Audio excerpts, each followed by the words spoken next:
ما رد فعلكم على ما حدث بالأمس في باريس؟ قبل كل شيء نتقدم بالتعازي للأسر الفرنسية التي فقدت أعزاء لها بالأمس، ونحن أقرب الناس إلى فهم مثل هذا الوضع، لأننا عانينا من هذا النوع من الإرهاب على مدى الأعوام الخمسة الماضية في سوريا، وما حدث في فرنسا بالأمس لا يمكن فصله عما حدث في بيروت قبل يومين، لأن الإرهاب هو نفسه. لا ينبغي أن ننظر إلى الإرهاب على أنه يحدث في ساحات منفصلة.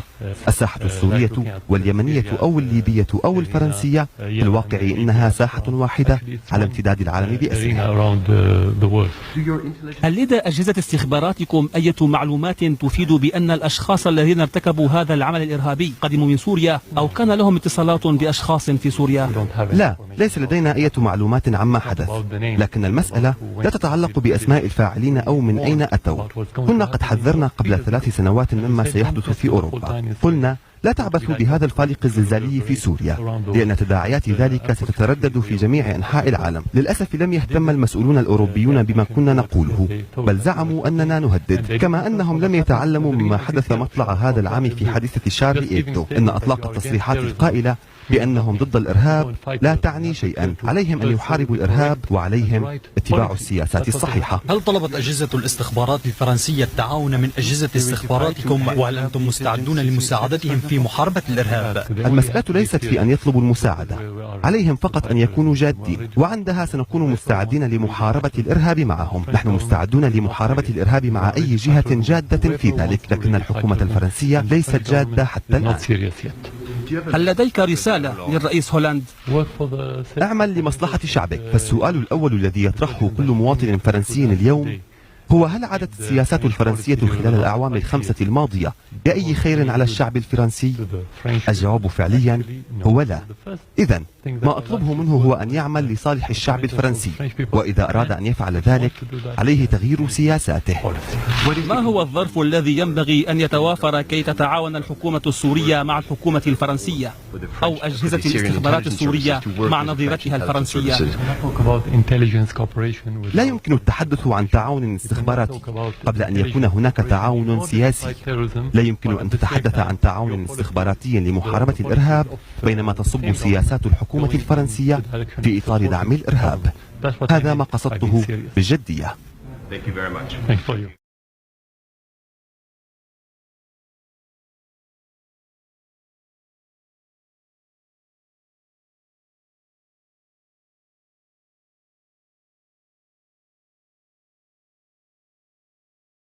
Mettez-vous derrière le gouvernement et aidez le gouvernement à défendre les Français comme il le fait actuellement. Il ne le défend pas, je suis désolé. Il le défend très bien et avec beaucoup plus de fermeté et d'efficacité que tous ceux que vous avez soutenus jusqu'à alors. Mais vous savez que Daesh existe depuis 3 ans et que c'est pas la peine de nous bassiner avec Sarkozy. Depuis combien de temps? Al-Qaïda que vous soutenez en Syrie, vous soutenez en Syrie. Vous vous rendez compte de ce que vous dites? Mais je le dis, vous vous rendez compte de ce que vous dites? Vous soutenez Al-Qaïda en Syrie. Mais vous êtes fou. Mais vous êtes fou. Écoutez, d'abord je vous permets pas d'insulter. Non mais vous ne pouvez pas dire que je suis tout à fait. Vous ne pouvez pas dire que la France soutient Al-Qaïda. Merci d'expliquer merci de justifier ces propos assez étonnants. Voilà, non, ils ne sont pas étonnants, je vais vous expliquer. Inacceptable, monsieur. La France soutient les rebelles syriens qui sont soi-disant des rebelles démocrates.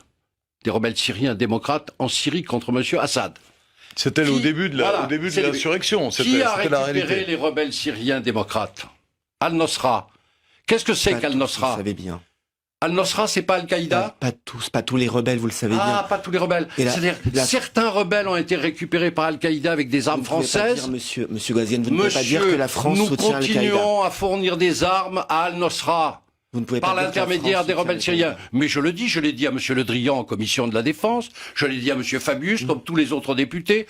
Il va falloir éclairer tout ça. L'attitude de la France en Syrie n'est pas... Que en Syrie alors? Soutenir Assad mais pas soutenir Assad, mais ne pas se mêler de cette affaire. Dedans, tous les partenaires fassent quelque chose, et puis il faut lutter contre cette idéologie, montrer à quel point elle est horrible. Là, vous parlez du salafisme? Bien sûr. Bien sûr, il ne faut pas avoir peur des mots, il faut aussi être carré, droit dans ses bottes, et c'est notre ambiguïté, c'est l'ambiguïté des sociétés modernes.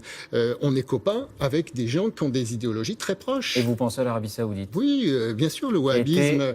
Plusieurs fois cité sur ce plateau depuis... le wahhabisme a diffusé cette idéologie sur la planète depuis le conflit en Afghanistan, pour simplifier, depuis 79.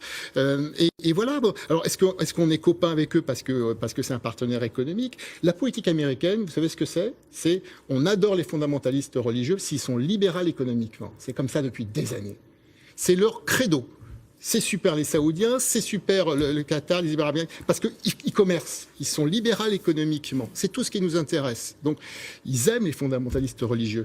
On est dans un paradoxe total. Tant qu'on sortira pas de ça, elles sont où nos valeurs? Elles sont quoi? On peut serrer la main de quelqu'un qui vole intégralement sa femme sous prétexte qu'il nous